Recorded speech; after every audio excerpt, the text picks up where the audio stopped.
तर अजित पवार यांनी भावकीकडे लक्ष द्यावं असं रोहित पवारांनी म्हटलं आहे। महाविकास आघाडीच्या काळामध्ये माझ्या मतदारसंघात चांगला निधी मिळत होता असं रोहित पवार म्हणाले। मात्र आता अपनों को किया पराया असं म्हणत रोहित पवारांनी अजित पवारांना टोला लगावलाय। महाविकास आघाडीच्या काळामध्ये मोठ्या प्रमाणात निधी हा कर्जत जामखेडला मिळत होता।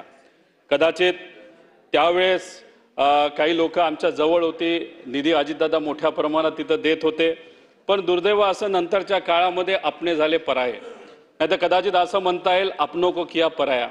आणि त्याच्यामध्ये माझ्या मतदारसंघामध्ये दुर्दैव असं की निधी येणं कमी झालेलं आहे। पण शेवटी अपने तो अपने होते हैं।